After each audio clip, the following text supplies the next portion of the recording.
Hello DevOps people, sorry for starting late.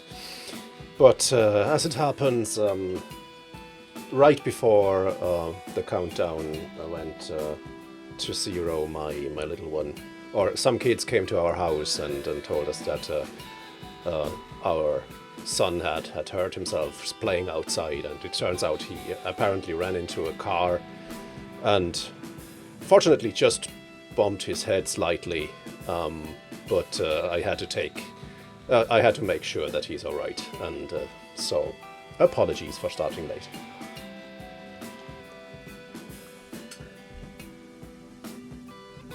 Hey Slayer Doth, welcome to the stream. I appreciate you being here so often. No, he's fine. He just bumped his head and he was about to leave again, but we said let's sit down for a while and get some rest. And but he looks all right. I didn't know what exactly happened, so I just wanted to make sure that we don't need an ambulance or something like that. Yeah, the neighborhood here is awesome. Most of the kids are super, and it's great to know that the kids can play outside and have people who they can play with and who take care of them. Well, yeah, I guess it's always a mix. I'm pretty sure that we have kids in the estate that are the same as you describe, who just would turn their backs. But yeah, some of the kids here are awesome, and I hope my kids are among them. How's life in your neck of the woods, Slayer?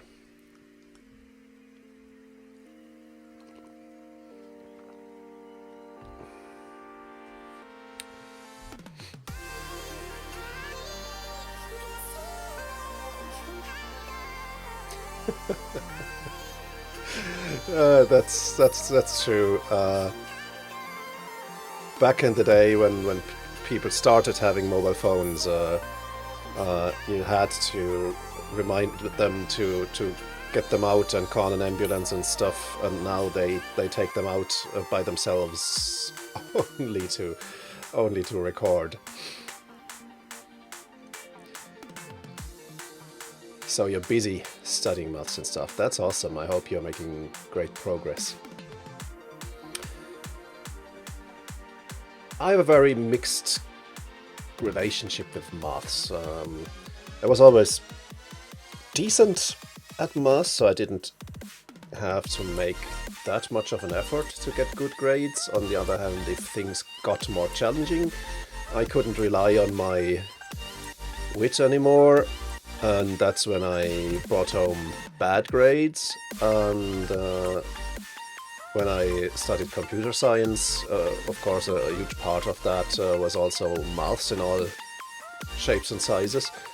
And on one hand it was really challenging and hard to wrap my head around stuff like algebra or more sophisticated calculus and stuff like that. On the other hand, it really helped me get it spiked my curiosity that there are so many things you can do in maths. Before I went to uni, I had no idea what maths could mean except adding and multiplying stuff, basically. So that was quite interesting, and as I said on my last stream, there are things that I would love to have time to study without the pressure of having to ace an exam and things like that. But on the other hand, I don't know if I actually would make an effort if I wasn't under pressure. And you applied for your course. That's great. I'm crossing my fingers.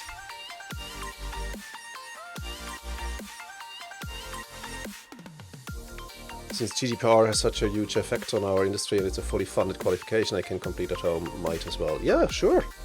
Sure. It's a bit like working remotely as I do. You don't have anyone watching over your shoulder all the time, which is a good thing normally, but as mentioned, some things only happen under a certain amount of pressure. And so you'll have to learn to put this pressure upon yourself. As, yeah, it's exactly as with working remotely. Sometimes you have to kick yourselves to get something done because no one else would, because it's just not apparent if you are slacking off for a few hours.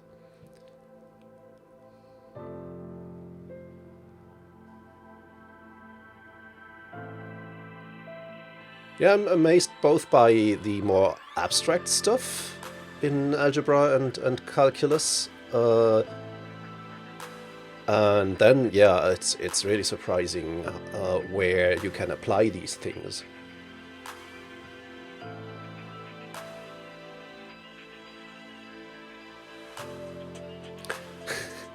That's the other side. Regardless if you are based in or co-located in an office or if you are working remote, it's either someone knocking on your door or knocking on your cubicle wall or something like that, asking if you have a minute, or it's Slack. But I think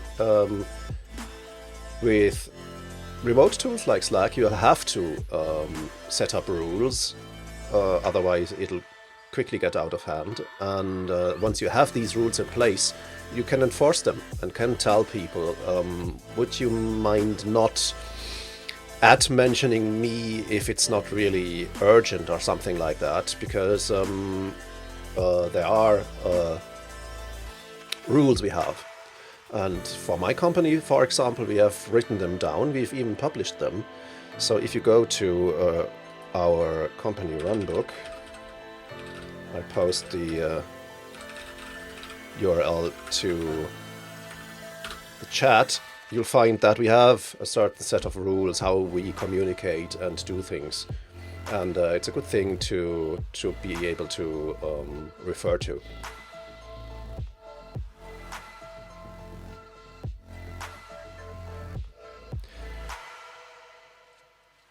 Project managers, we are not big enough to warrant having dedicated project managers. You'll need people who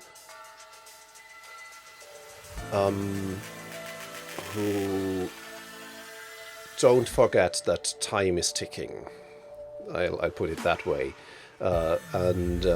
So you don't necessarily have to have deadlines, but it's also necessary to deliver results on a regular basis. And I think it's best if everyone has that in mind. If it's the developers producing the results, if it's their managers tracking these results, if it's a project manager who can keep their eyes on the big picture. Ideally, everyone is aware that we need to ship, basically.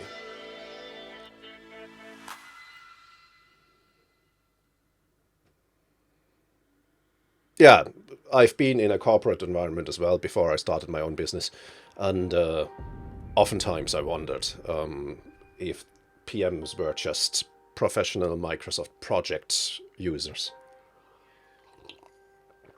and are getting paid simply for creating Gantt charts, regardless of the outcome.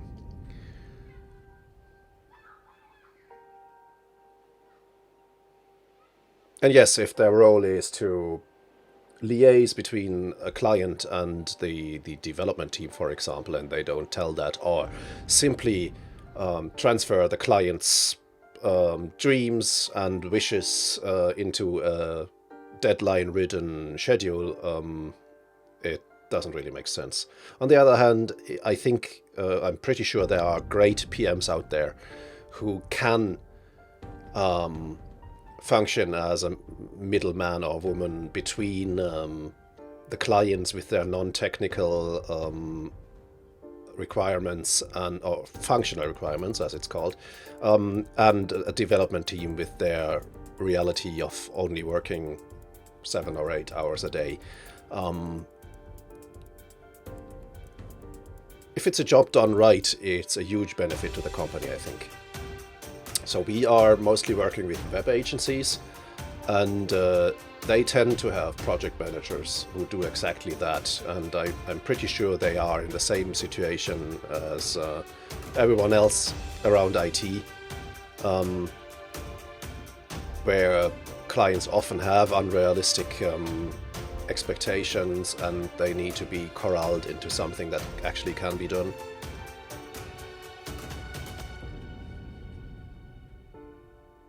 But I guess they need to have one leg in each world, so they need to have a understanding for the client's needs, of course, and an understanding of the technical reality on the other hand. And if that's the case, I guess they also earn a fair salary, because that's nothing to be sneezed at.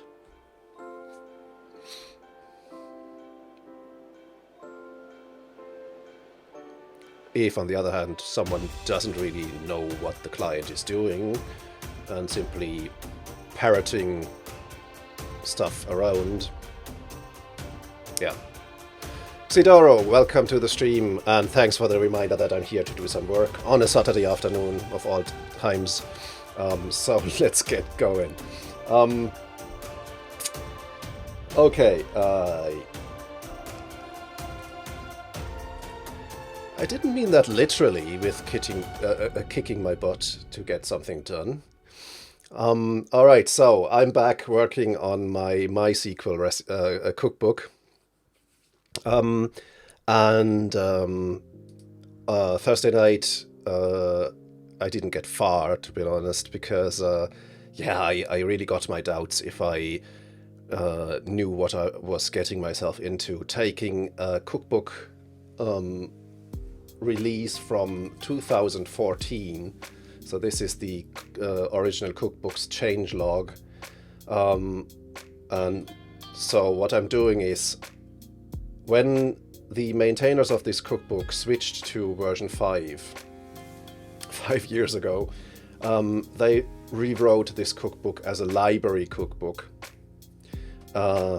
changing the philosophy of the cookbook completely.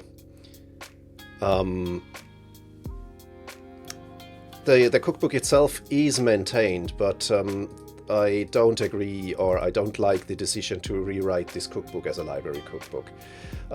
Chef was designed for being a very capable platform for running Ruby scripts that configure systems.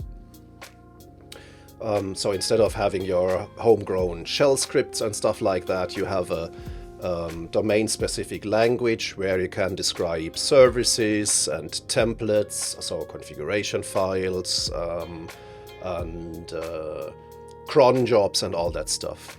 And up until version 4, this cookbook had a client recipe that sets up a MySQL client, and a server recipe that sets up a single MySQL server. Then they decided to rewrite this as a library cookbook, and a library cookbook doesn't do anything by itself anymore. It just provides building blocks that you then use in your own cookbook. So you are required to build an application cookbook that uses the resources of this library cookbook here to set up a MySQL server. And one benefit they thought they'd achieve with this is that you can have multiple MySQL services on a single machine. by running them in different directories and on different ports and things like that. Because what use is a resource building block if you can't reuse it, if you can only use it once on a single machine. So they thought, and I think that took them into the wrong direction, because even back in 2014, the demand of being able to run multiple MySQL instances in parallel on a single node was going away. And we already had stuff like LXC containers or VMs managed by KVM or something like that. So if you wanted to run multiple databases on the same hardware, there were already means to do that while having them isolated in their own virtual environment. So being able to run multiple instances on a single node next to each other in the same operating system, I don't think the demand was ever there. And I think they've maneuvered them onto a very thorny path where they are now struggling to maintain everything. So let's just take a look at their GitHub repository. And there are 43 open issues, many of them dating back to 2016, 17, where people really have issues running just a simple service, because running a simple database isn't the standard use case anymore of this cookbook. And I think that's where they went into the wrong direction. Now, since I keep running into issues with taking this old version and trying to get it to run on a current operating system, I really got second thoughts about if that's actually feasible. But what I've learned is that I simply have to take a critical look at dependencies and things like that, and replace them if they are not up to date anymore. So for example, let's start code here. On Thursday I struggled to get the Ruby recipe running because the MySQL gem didn't compile, and I did a few experiments and did a bit of research in the meantime and found out that the MySQL gem itself isn't really maintained anymore. So it's no wonder that it doesn't compile on current systems anymore. And by simply replacing it with the MySQL 2 gem, which is another interface for Ruby to access MySQL, the recipe worked more or less right out of the box. So I'll go ahead and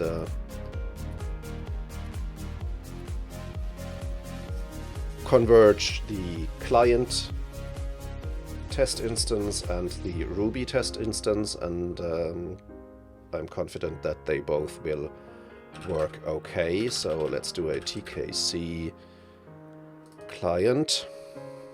I've also decided to drop support for Ubuntu 14, since that's not going to be around much longer anymore anyway.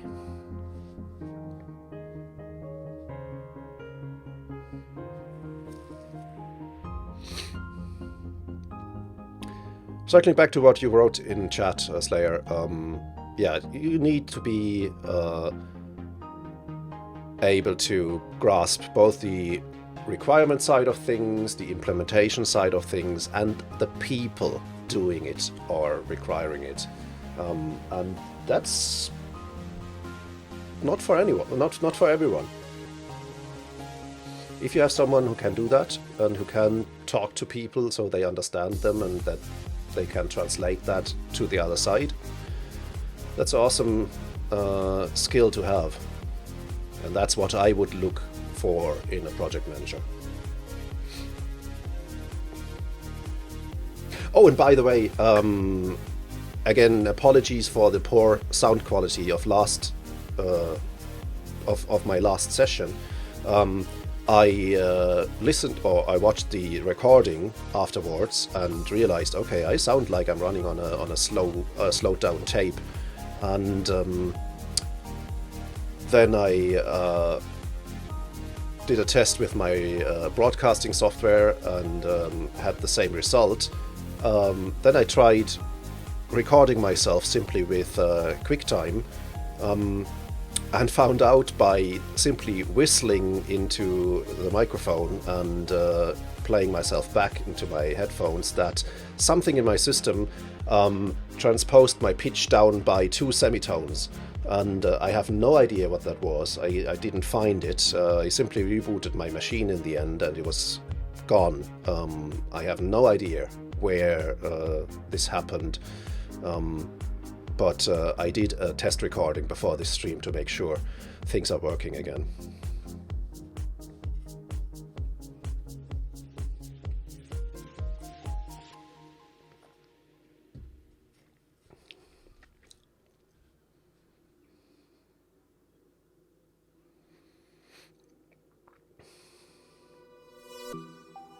So this client recipe is the more simple stuff. It just installs the distribution's MySQL client package and the development library, so things like gems can be compiled. Let's verify this quickly, and this should work as well.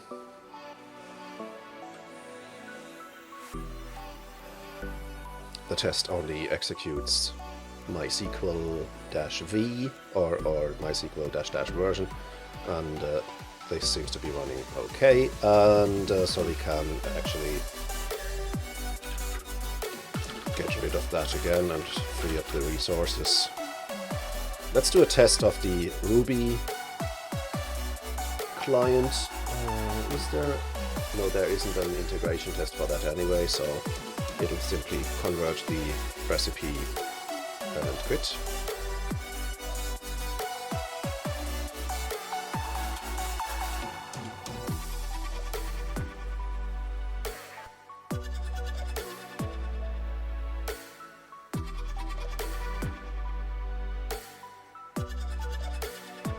So that's Ruby Ubuntu. I'll use test kitchen test, which will destroy a pre-existing VM, run the recipe, run the tests if they exist, and then destroy the test instance again. So it's the whole test cycle. That way I don't have to do anything manually.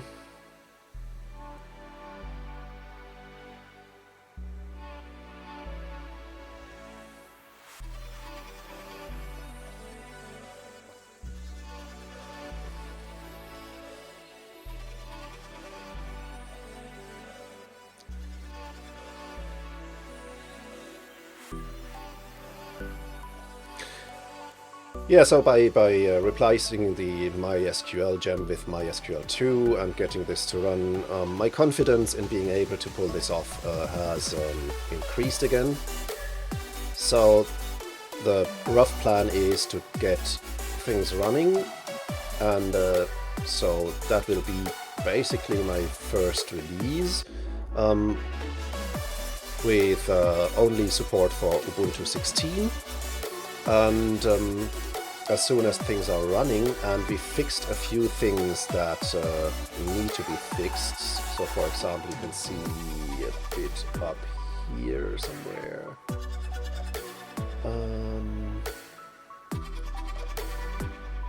Where did I spot that?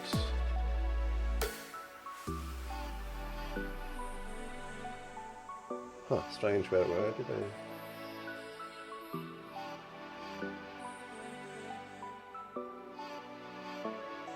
Oh, it was in 4.1.2 itself, changing the InnoDB log file size, tunable results, and inability to start MySQL. So that's already fixed in this version of the cookbook. But there surely are a few bugs that they only fixed in later versions where I'll have to basically backport things. And then I'd like to extend operating system support to the old set of operating systems this cookbook did support. So it is of actual use of as many people as possible.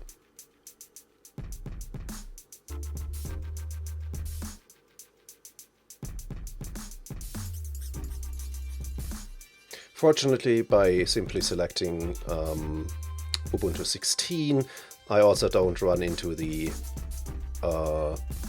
apt issues anymore.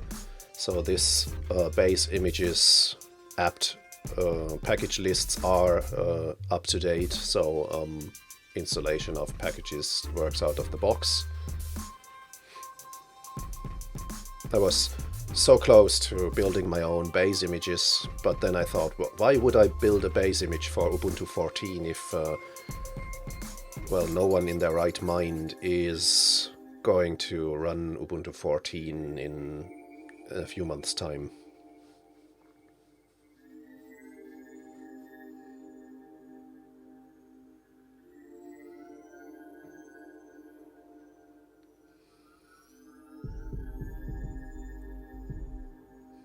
Okay, these are the preliminaries. Now we are running mysqlx Ruby, which is the actual recipe we'd like to test, or at least to converge.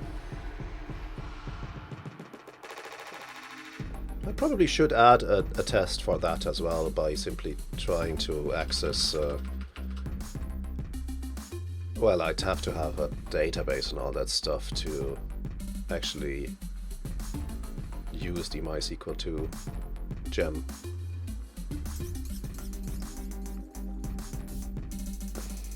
Okay, so that worked out as well. So I guess we're coming to the meaty part, which is the server.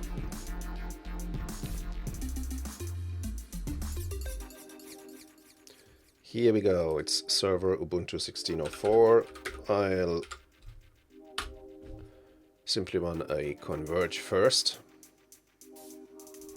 And let's take a look at the server recipe, if there are any things that stand out for basically causing issues. They still had support for Chef Solo in here, which I don't think is necessary anymore. Chef Solo is a Chef client running without a Chef server. In this case, that means they need to manage the core passwords differently. Normally you'd store the passwords in the nodes attributes on the Chef server, but if that Chef server doesn't exist, you have to do that another way, and they chose to use a JSON file to store these things. But I don't think Chef Solo is even used anymore, or that it's deprecated. I myself haven't been using it in years, so I'll have to find out if I can throw out this branch of the code completely. Also, I'll have to find an alternative for node set unless, because that's deprecated. But other than that, this looks pretty straightforward. I guess I'll start by fixing a few style issues while the converge run is going.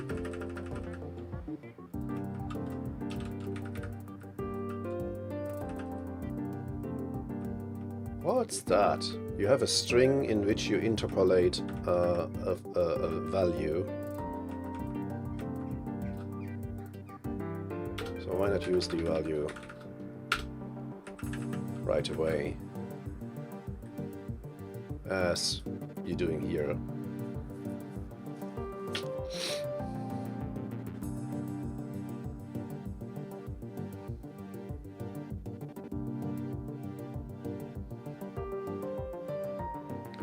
Oh, interesting.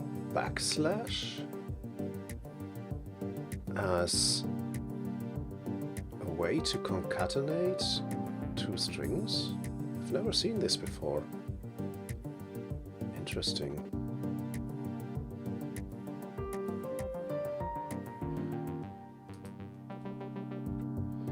So we'll use the same technique to shorten this line.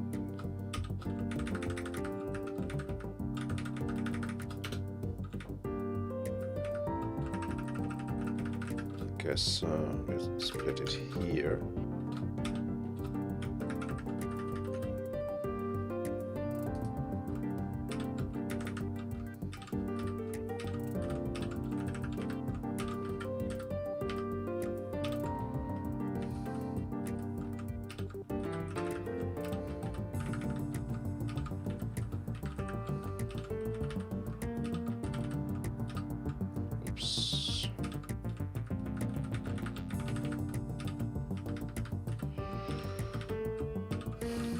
Okay, this should resolve lots of stuff.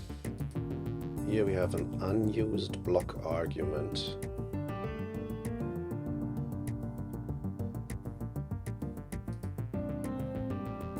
However, it's used here, isn't it?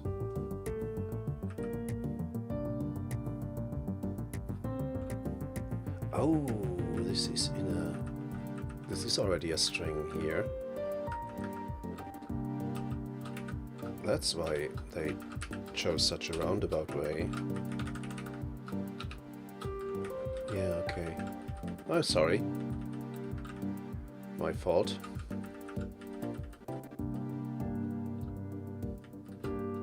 This is a typical comment that is really unnecessary.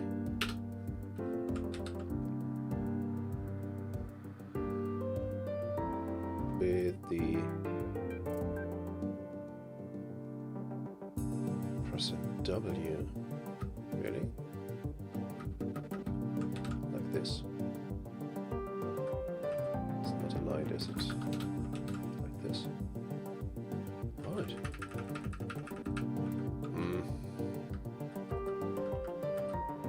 Shouldn't this be a line then as well? Well, okay. That's a strange preference, Robocop.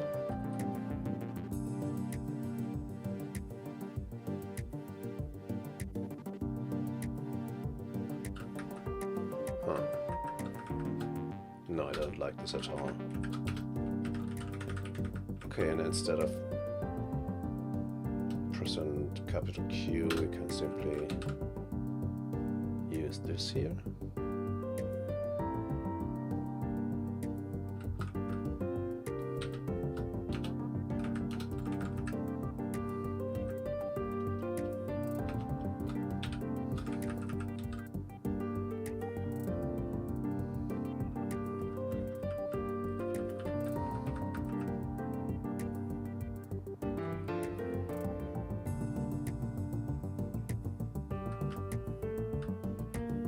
What does this block do anyway? So we have missing attributes. We check these three attribute names, then we'll select the ones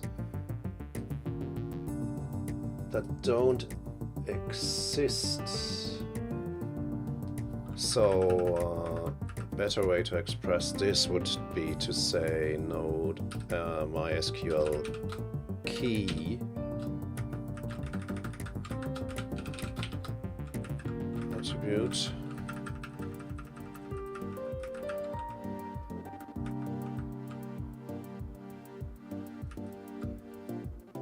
And then they map them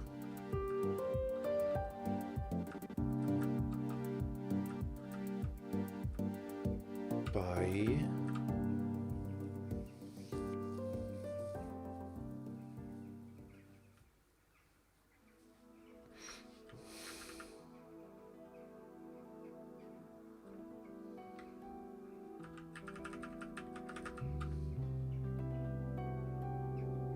no idea what this does. Doesn't it simply replace it by its value?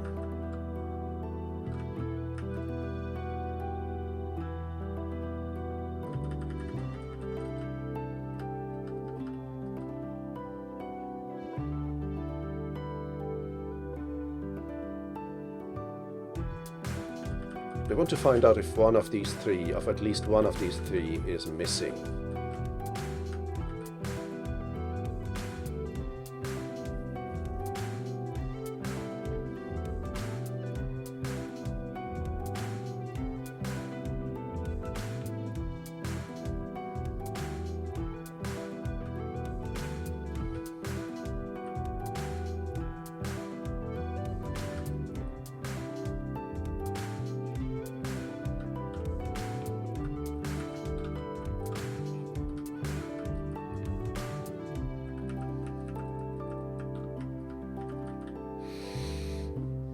Okay, there must be an easier way to do this. This looks pretty roundabout to me, but I guess I need a bit more coffee.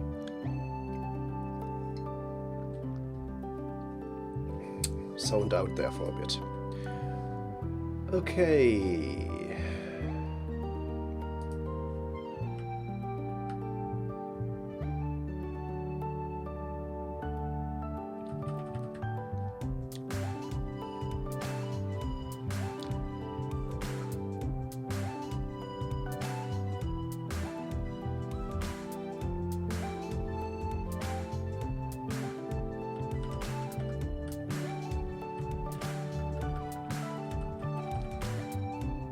Decimal and fraction conversion.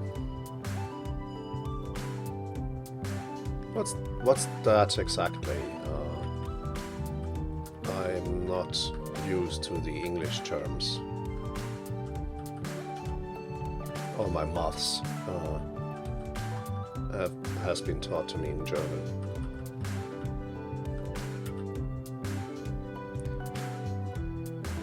Okay, so we have three attribute names that we want to find out if there are values for them in the node. So I would say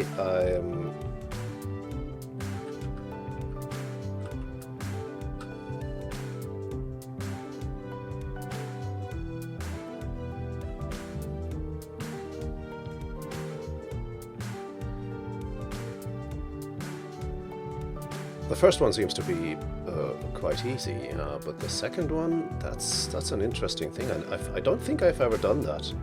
Converting a decimal value back to a fraction, finding out how to best approximate that by a fraction. Which sounds like a useful thing to have.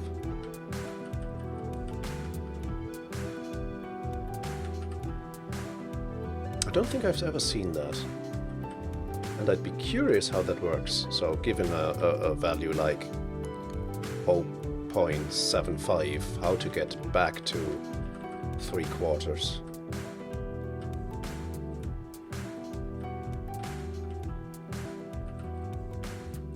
Okay, that looks like a nice thing for array functions in Ruby. Let's take a look what we have. I'm pretty sure we can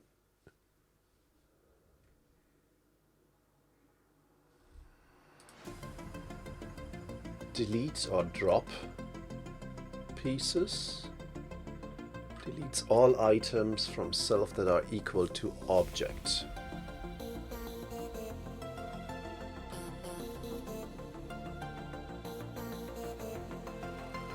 So, what I would do is, I'd say password attributes, and I'd actually take this array up here, and then I'd delete each one that is missing. So I'd say, okay, go through password attributes, each do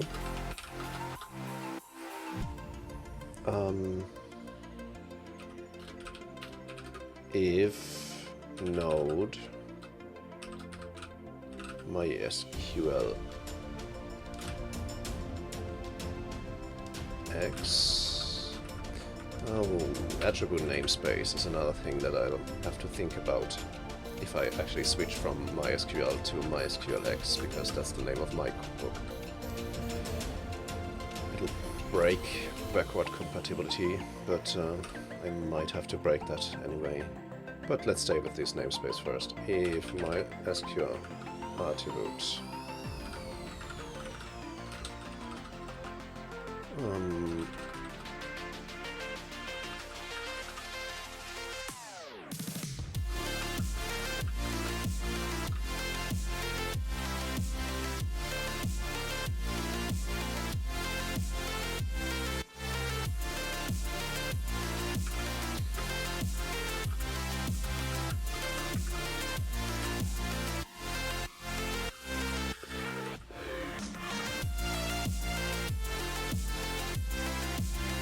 if node MySQL key, if there is a key like this, I think that's sufficient, even if the password is empty.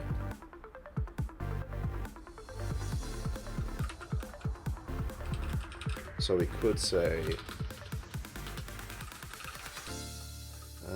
if we delete items while we are iterating over the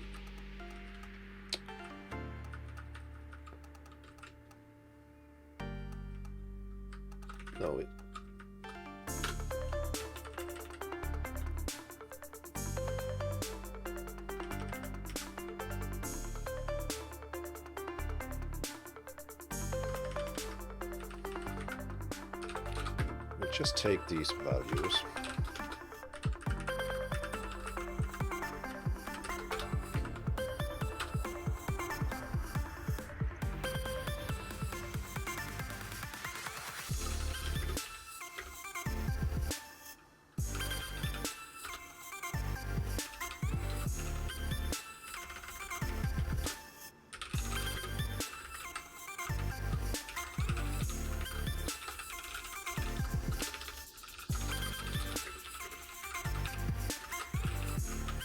So we'll assume that there are attributes missing, then we iterate over these attributes. If they are set,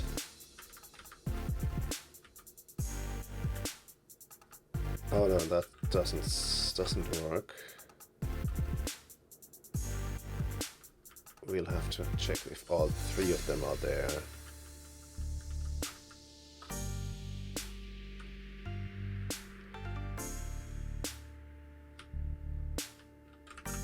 Huh. Maybe I'm not as clever as I thought.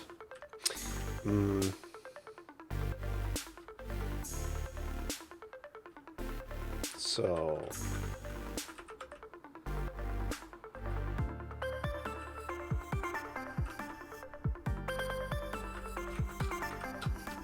yeah, we'll start with this array.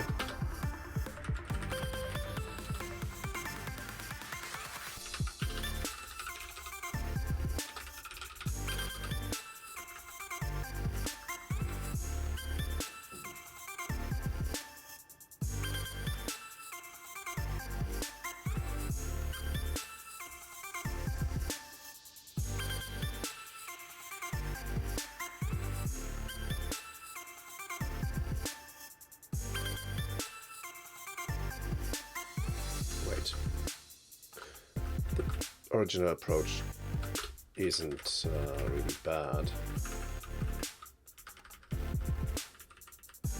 So they select the ones that have keys.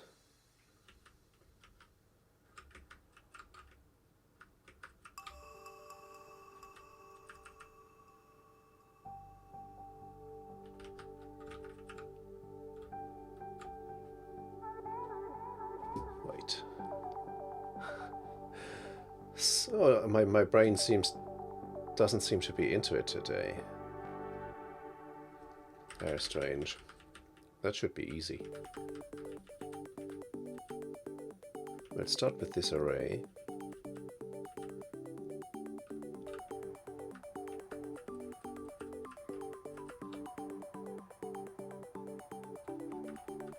And we'll select the ones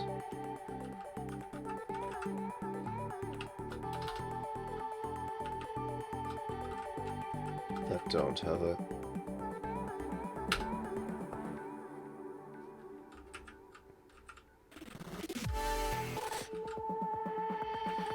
shouldn't that do the trick? We'll select the ones that don't have a node attribute. I shouldn't spend that much time here because, as I said before, I might even be able to throw this away completely. So let's take a look at our conversion here, which actually broke when we tried to connect to MySQL to set our passwords here, stored in this MySQL grants.sql file.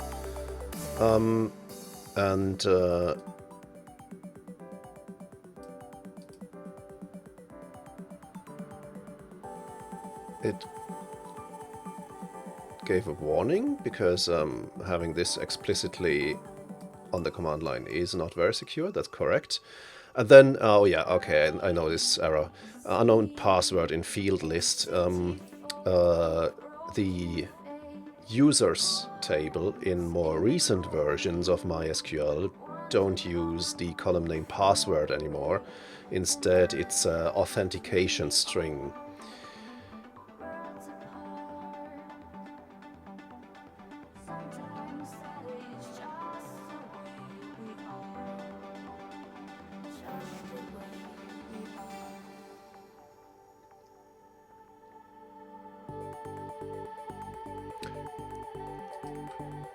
Okay, so that should be easy to fix.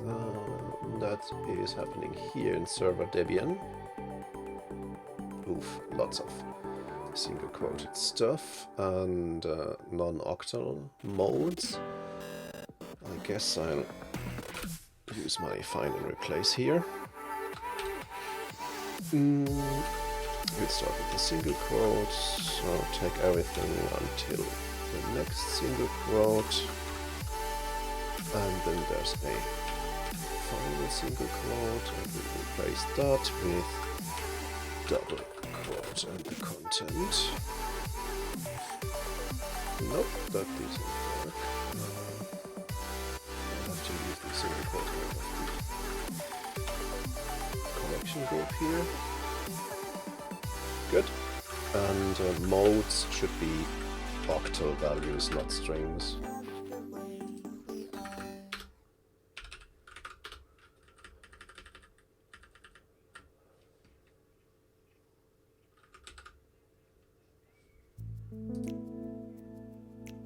What's wrong here? Oh, there isn't. Okay. But something broke.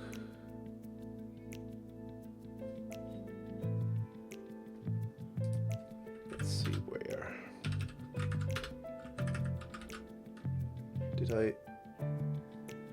No, so far I didn't remove any quotes.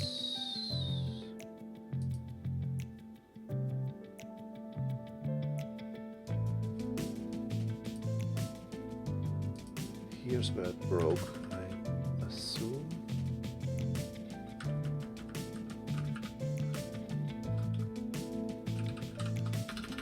Let's restart.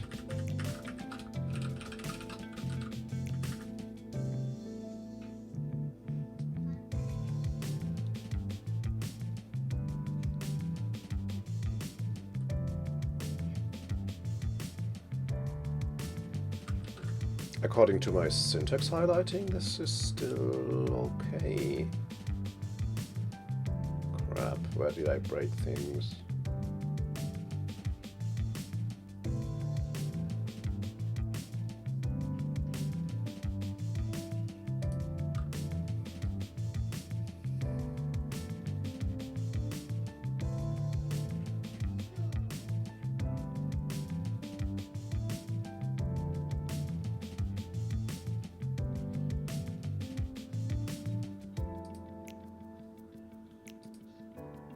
Oh, here. Okay, I can see it. I should enable my Twitch highlighter so you can use bang line and point me to these things that I should be seeing. So this needs to be swapped, and this too. Nice. Here we have another loop. Here we have a hash rocket that we don't need anymore. Line too long should be easy to fix now that I know the backslash trick.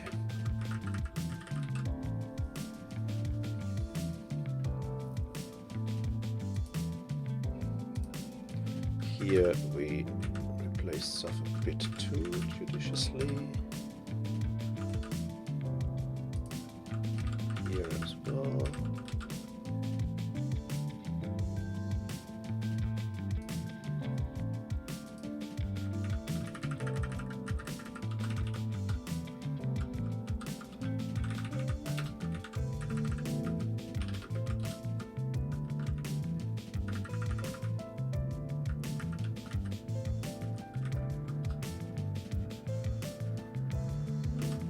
That should definitely be a block by itself.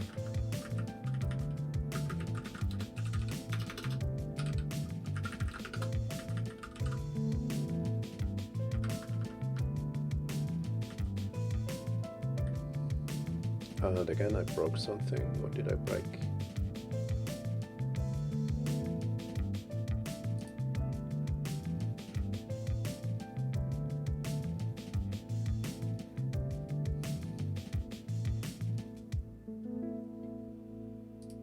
Missing a closing parentheses.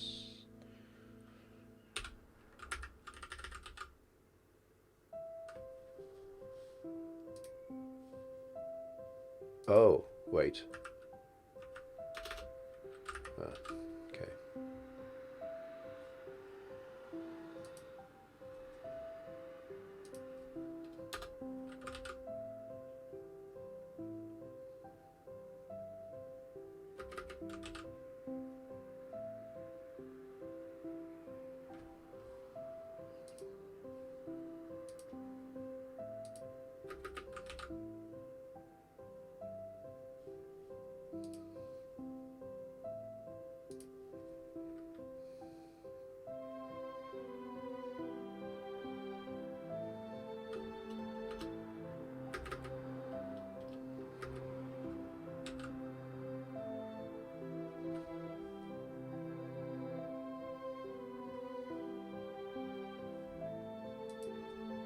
Shouldn't this be aligned then as well?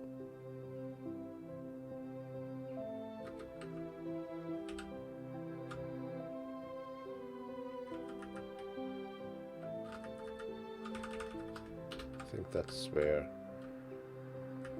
Cookbook gets confused.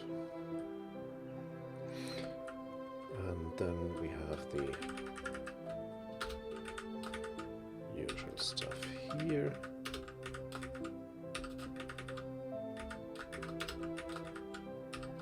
And this is %i.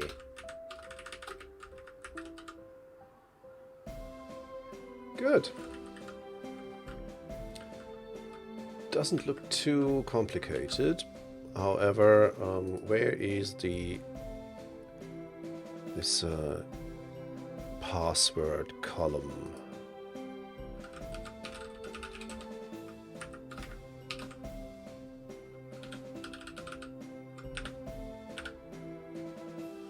Column name password.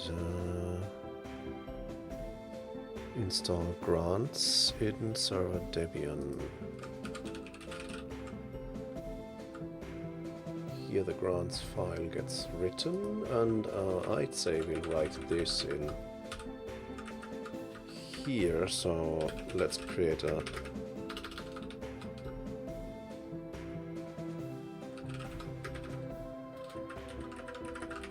constant.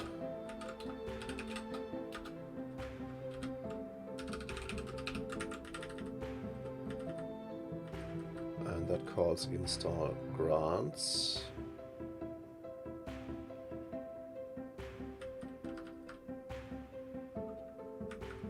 And the install grants command comes out of a library. Yeah.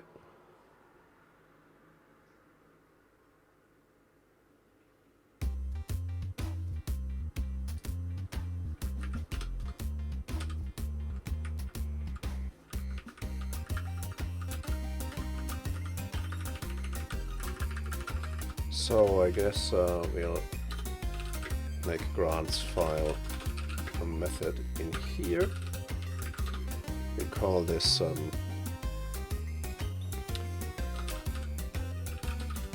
see, MySQL grants.sql, and then we can use this here.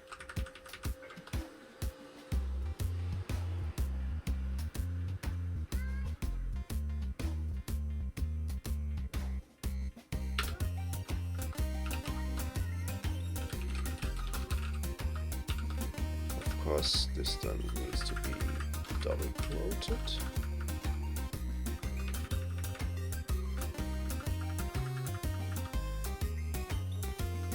I have no idea what's happening here, but I'll have a look at that later.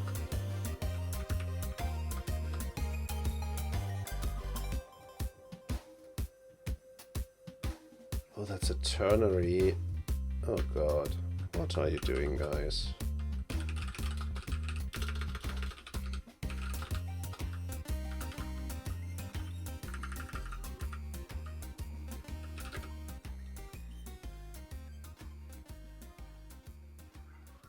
If not MySQL server root password empty, then we'll return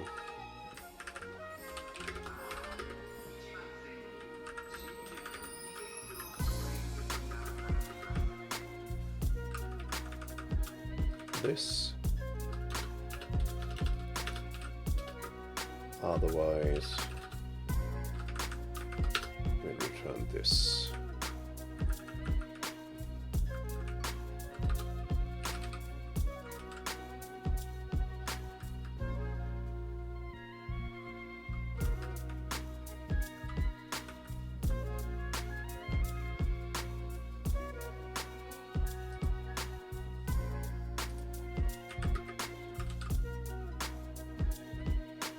Okay.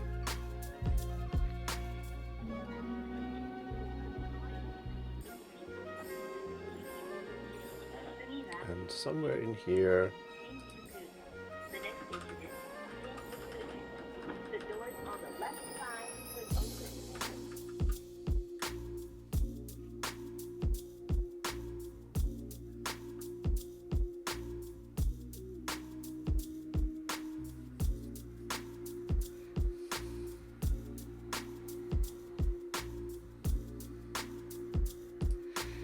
let's get rid of these double quotes. These are confusing me.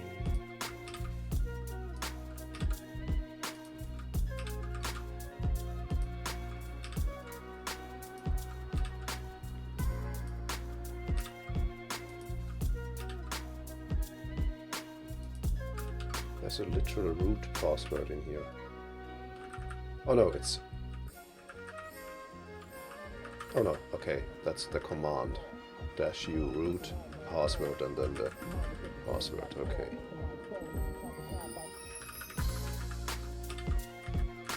So... that's not really necessary here.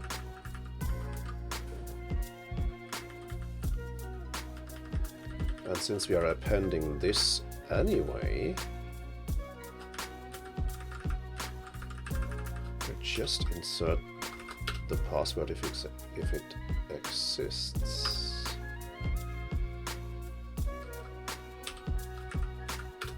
That's far more complicated than it needs to be.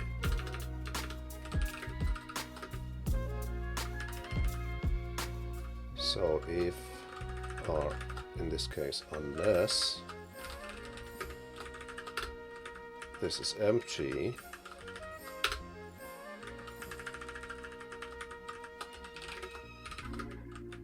we'll add this to the string.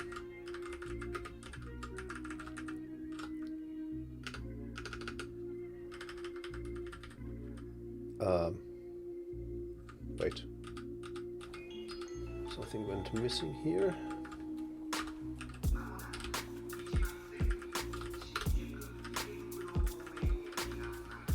So this makes much more sense.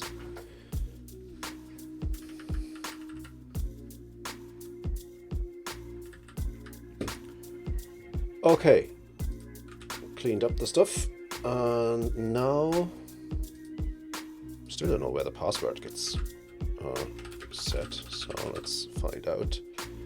This in server.rb, templates, grants. Oh, that's in the grants template, of course, yeah. That's where the grants file gets set up.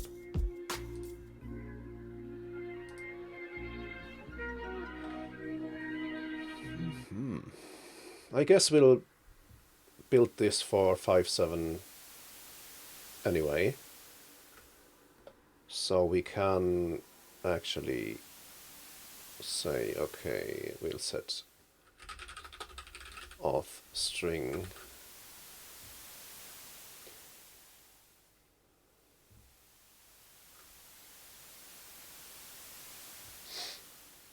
I think that's the only, yeah, that's the only location where this was used.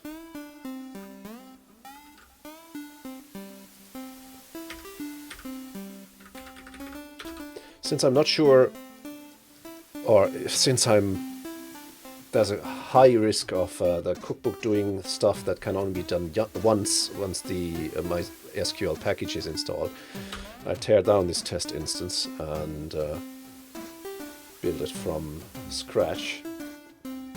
Meanwhile, I can still change a few things. Oh, look.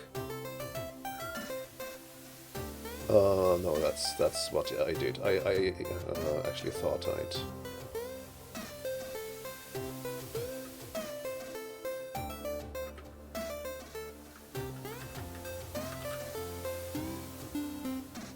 Still not sure about this indentation, but yeah. Okay, we can use reject instead of inversion. Yeah, that's exactly what I like. Thanks.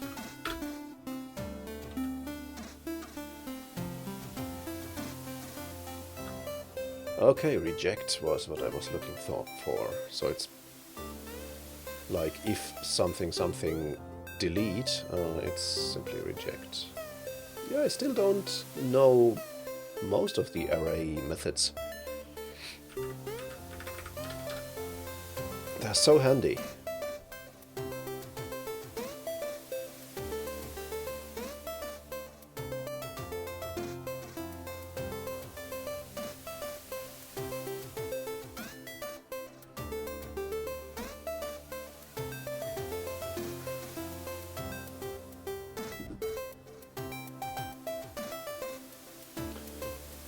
While I'm checking if something happened in my Discord server.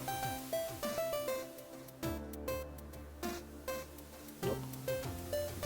Speaking of which, if you'd like to get hold of me outside of streaming times, join my Discord server.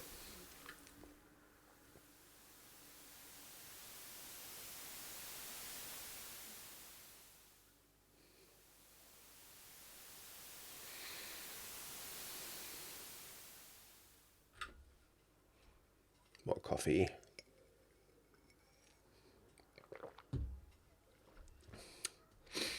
And again, my confidence that I'll be able to get this running is growing. Looks like I'll be able to publish this project after all.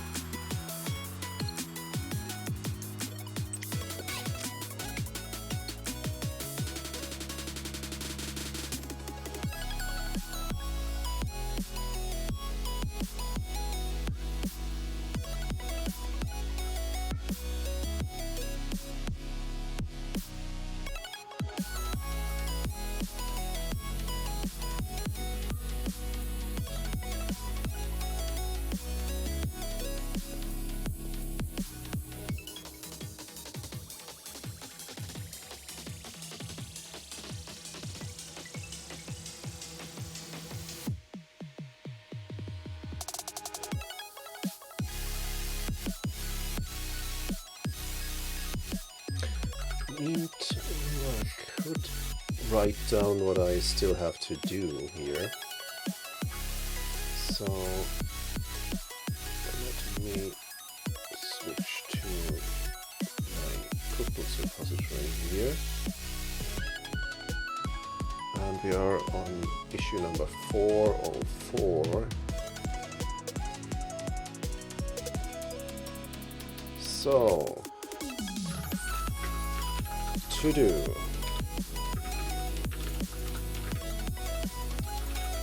Copy MySQL Cookbook version, what was it, 4.1.2? Yep, 4.1.2. That's already happened. We got recipes running with chef 13 on Ubuntu 16.04.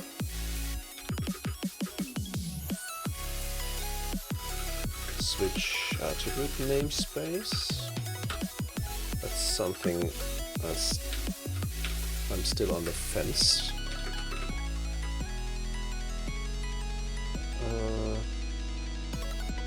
Then we'll have to add support for previously supported OSs.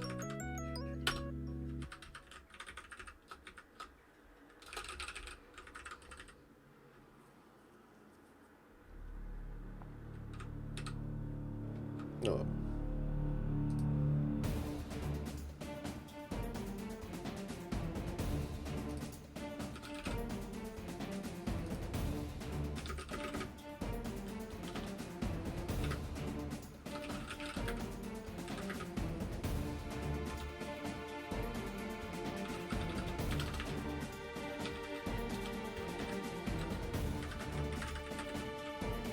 And then we'll release a version 5.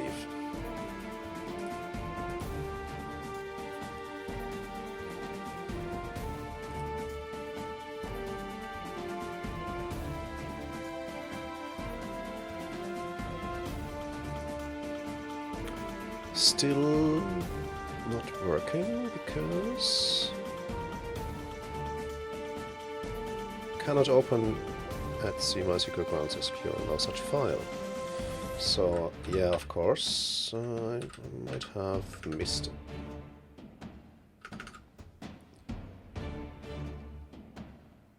Let's see, server Debian.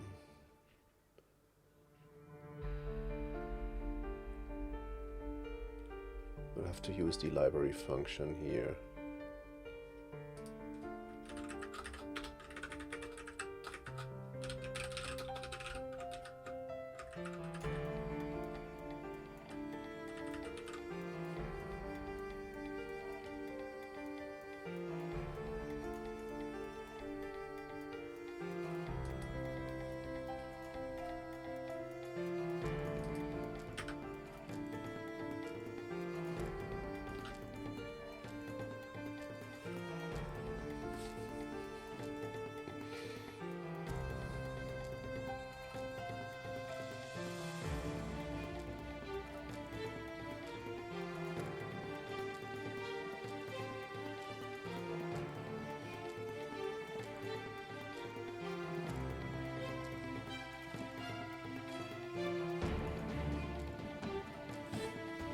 No, it says unknown. It did find the file, but it says unknown column of string. Let's look this up.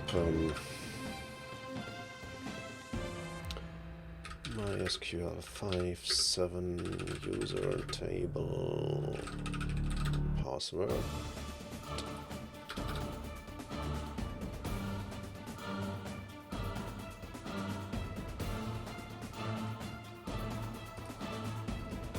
Authentication string is the right.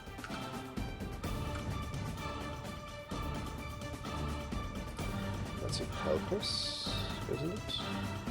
Oh, it's in the library. Oh, it's in the file. Finally. here.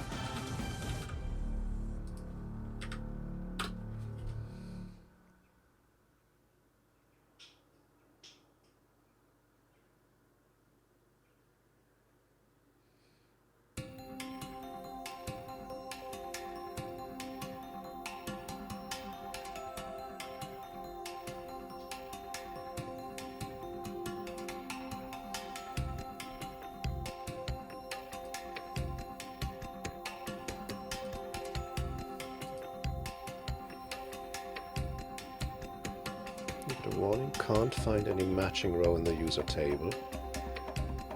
Okay, so let's see if that was a converge error.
In this case, I guess I can't easily use search and replace because this is a mix of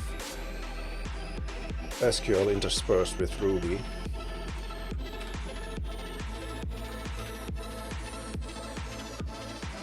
But since my test instance is taking its time anyway, I can do this manually in the meantime.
So, how should I go about the node's the node attribute namespace?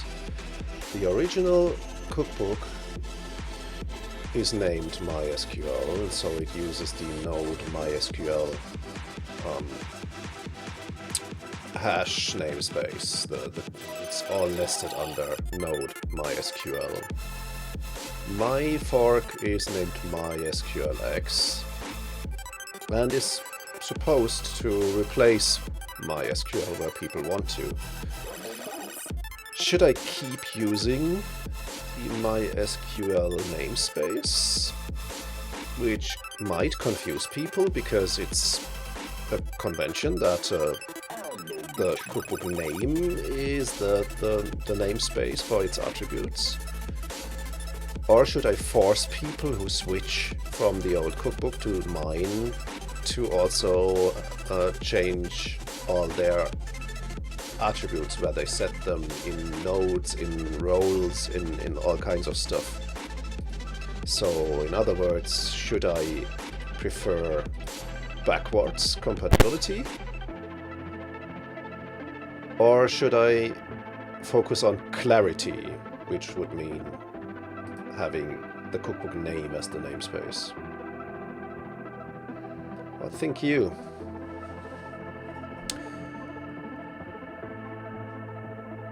Thanks for following SSPEX. Happy to have you in the stream. I appreciate you following.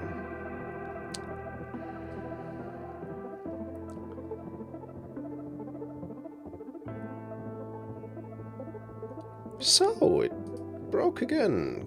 Can't find any matching row in the user table. For what exactly?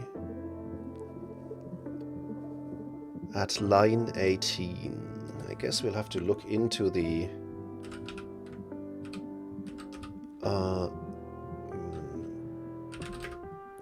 file and find out what line 18 actually is, because it's hard to tell from the template. So we go into server Ubuntu-1604.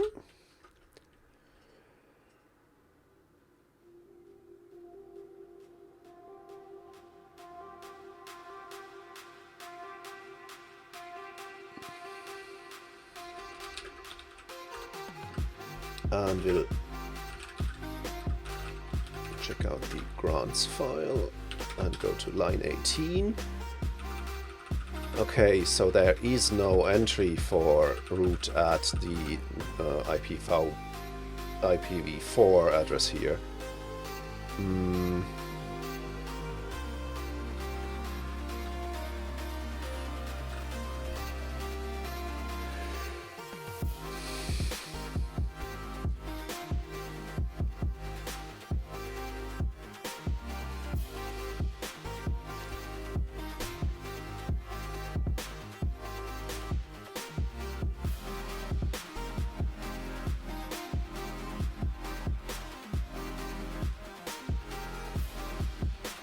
On the other hand, we have an update.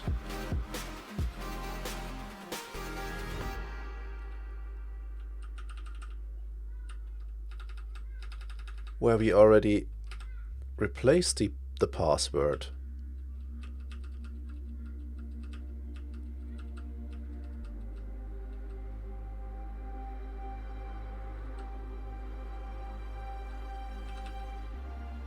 That's strange. Huh?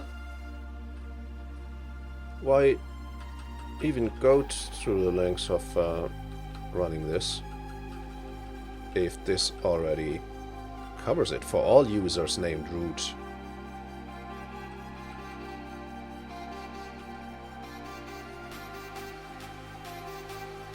Doesn't make any sense to me. And this comment here, remove test database and access to it, shouldn't even be there if... wait. What's happening? Why doesn't my escape... Oh, Jesus. Why doesn't my escape key work in Visual Studio Code? That doesn't run with VI emulation. Oh, God.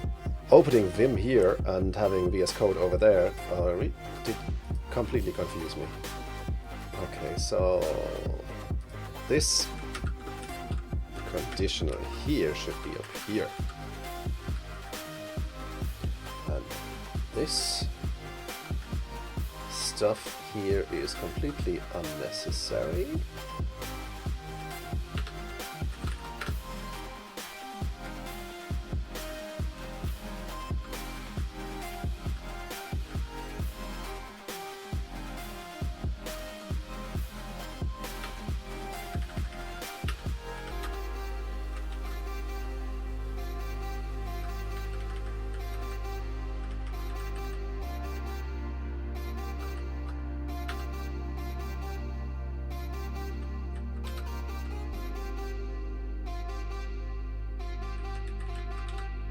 Righty.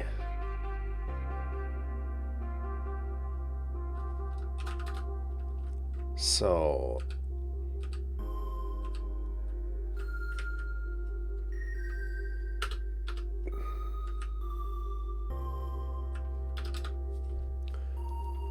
let's try another run.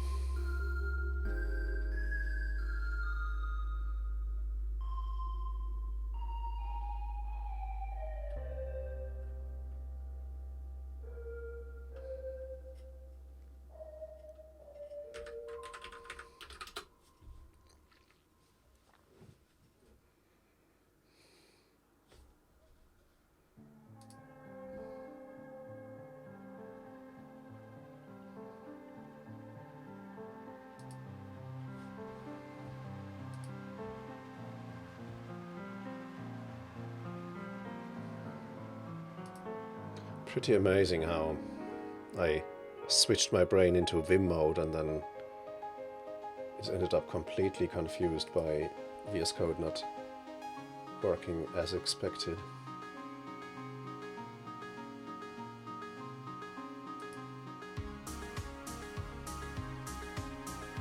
Okay, I don't think we'll have to look at server RB anymore. However, the server debian.rb has a few things in store for us, I guess.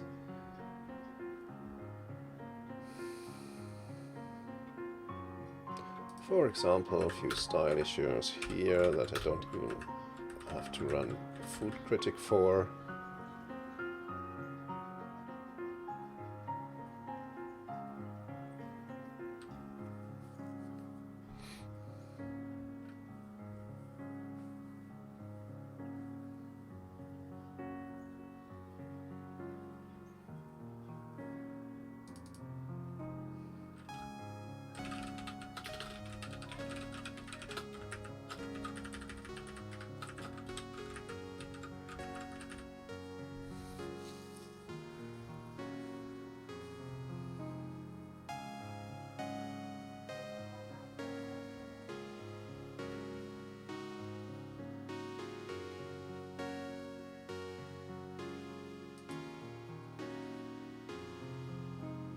That's an interesting thing here. So if MySQL data dir is set,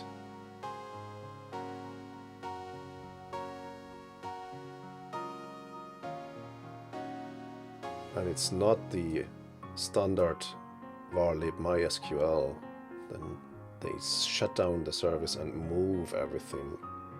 Why would you even want to do that?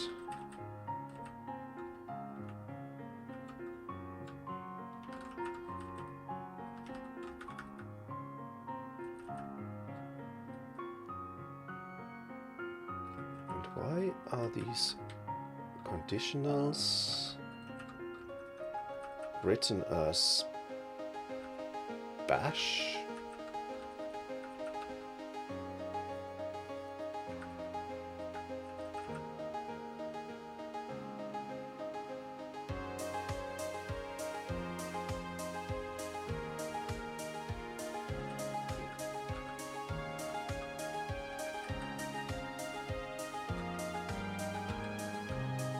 Well, I guess, no, it doesn't make sense to me.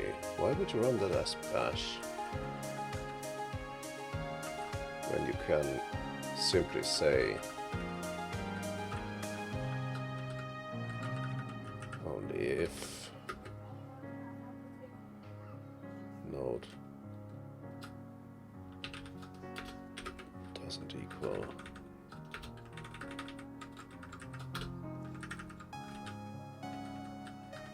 in this case, since we are running bash commands anyway, I can see the reason, but in this case, I don't.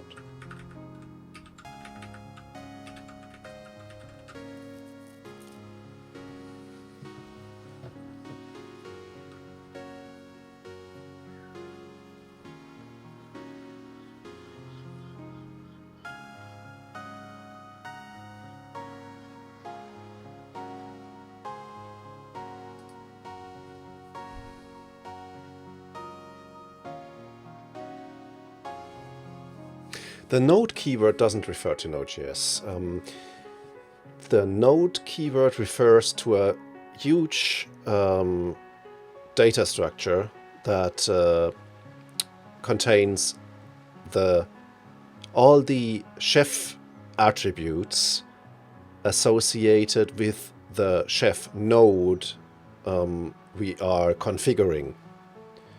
So a node basically stands for the machine that we are running chef on at the moment. And the chef server maintains a huge nested data structure of node-specific values. So in this node structure, there's everything from the node's host name, the node's operating system family. In this case, we are checking if it's Debian. And if it's Debian, then we have to set up the Debian sysmaint user here. And every chef cookbook, well, almost 99.9% of chef cookbooks have their own attributes as well. And that's why they are nested under node and then a top-level namespace, basically. So the top-level key here is it's a common approach that you use your cookbook name as the top-level hash key and nest everything under that. In this case, we are only one level nested under MySQL. There are cookbooks who introduce even more levels below that, but I really don't like that because it makes things much harder to type. So you could also split this up into MySQL server and then REPL password server, root password as nested hash keys, but in my experience, in the end, you only see a mishmash of angle bracket or square brackets here, and that's more confusing than anything. So I really prefer to have one level below the cookbook namespace where you can still use underscores to have a kind of hierarchy something. Okay, so it did break, but it looks different. So what exactly did break here?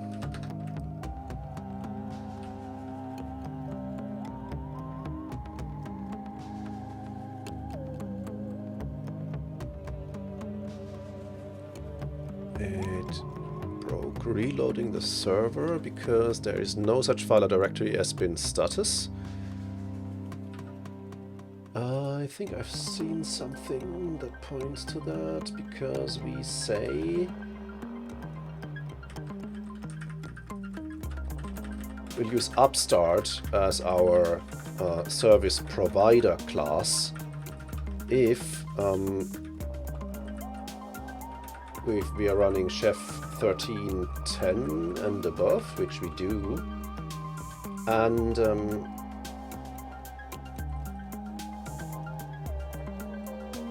what chef version constraint? Oh, okay. So if we run Ubuntu 13.10 and above, which would then be 14.04 and so on. However, that's not current anymore, because if all we support is 16 and on, Upstart isn't a thing anymore, and that's why it's looking in vain for a bin status. So we can simply remove this and rely on Chef actually knowing which service provider class to use.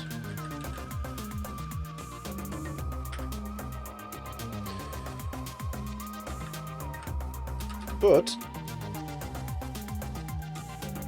We could try to restart MySQL ourselves, just to see if it would work.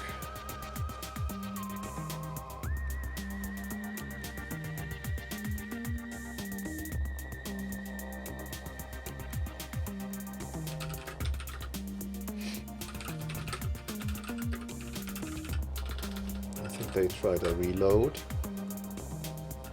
Do we have a MySQL running? I have a hard time switching to the other pronunciation, to the right pronunciation. Okay, so if you run MySQL, okay, yeah, I probably should use a password. So wasn't it I like random passwords? Yeah.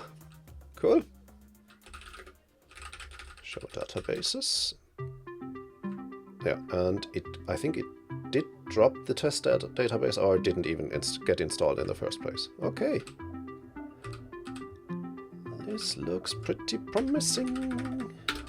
So let's try a final converge from scratch.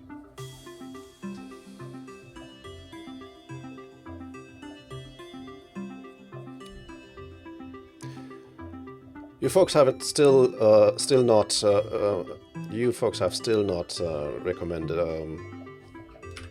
the proper approach for my attribute namespacing issue.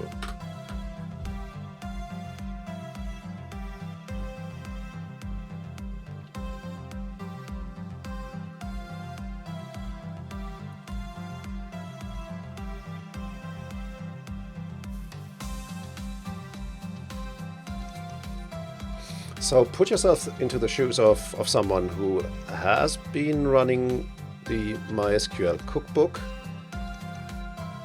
but as in our case, it's completely outdated. I think we run something that's based on something even older, or someone who tried to use later versions of the MySQL Cookbook, but found out that it doesn't work, or that there are issues that aren't resolved yet, and now they'd like to switch to the mysqlx cookbook here because it's much simpler and does the trick. Would you like to be able to keep using your actual attributes that might be spread all around your infrastructure files, or would you like to have to do some kind of a search and replace or something like that, and then have a clean and clear attribute namespace where the node attributes are nested under the name of the actual cookbook mysqlx?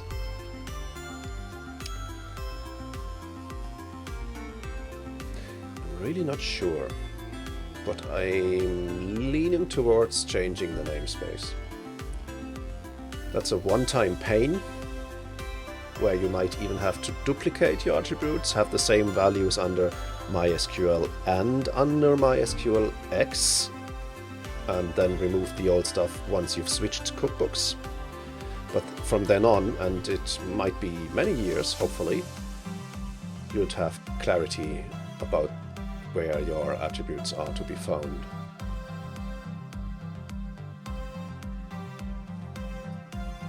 Well, I'm running out of coffee, so I should wrap up the stream soon.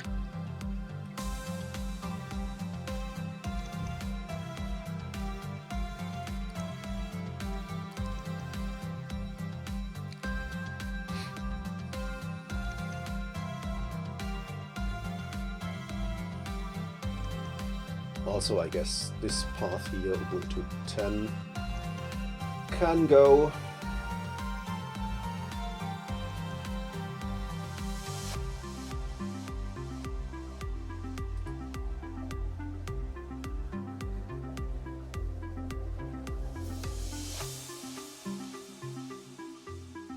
Okay, that's for bootstrapping MySQL out of the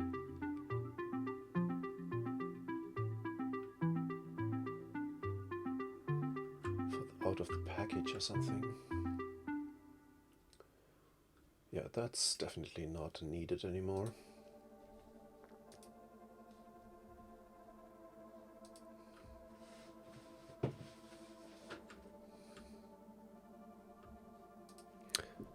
Oh, still didn't succeed. Oh, this time the service provider failed. Where the service provider? Okay, of course. Yeah. Down here. I should have removed this as well.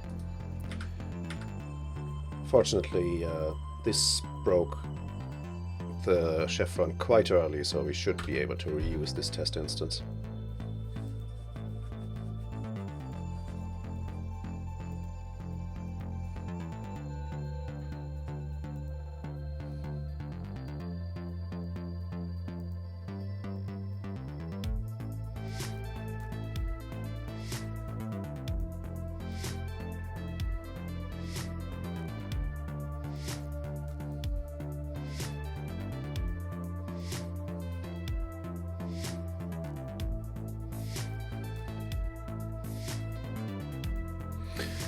I've also decided to upload my sessions to YouTube again. For a while I didn't see the use, but I think it's a good thing to be able to watch these sessions even after the few days that Twitch retains them, and it's not a lot of effort to get it over to YouTube anyway. So if you like, you can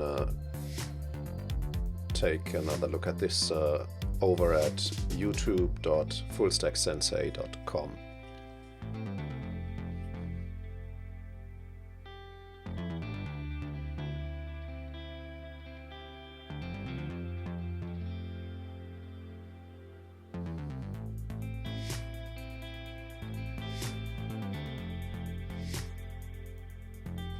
And that stuff here with this depconf set selections is the most complex stuff that needs to be done, so Chef can even manage MySQL properly, because basically the MySQL server package does too much stuff in its installation script, and so you have to basically use this preceding to even be able to, for example, set an initial root password and things like that. Unfortunately, it did still fail. Job type reload is not applicable for unit mysql.service. So it did try to do a reload, even though systemd doesn't support reload here.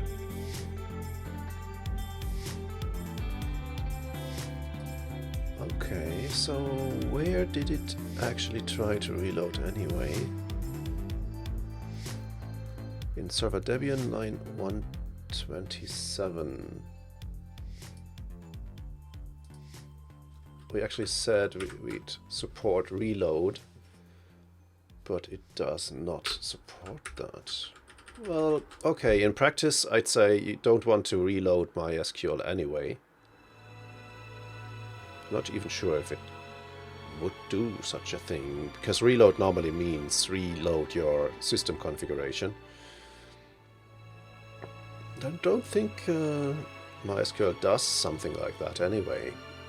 You'd have to go into the database CLI and change variables and system settings from there if you'd like to affect the running instance. Otherwise you'll have to restart it on it anyway. So let's see if there is any place where we make use of reload. Yes, we do.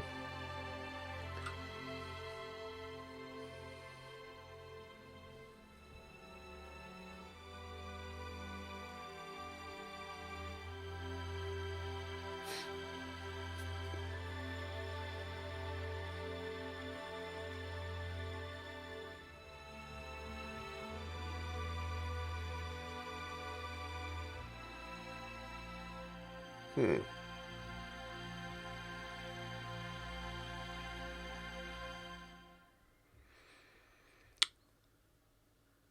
So that's something I'll have to find out, if reload is something that makes sense.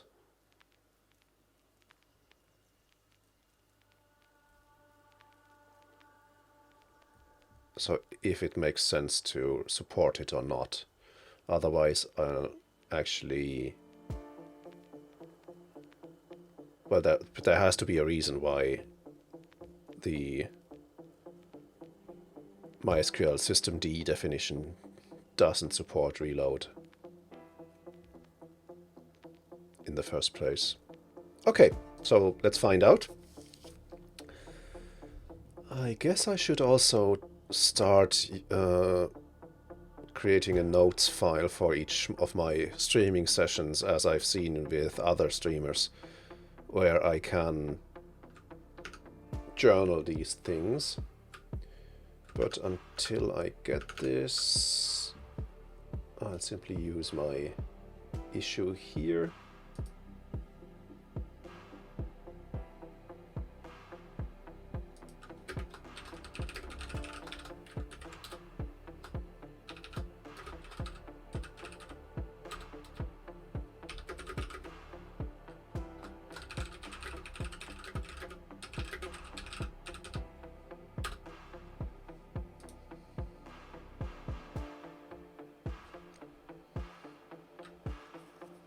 So I'll just jot down stuff in here to remind me where I need to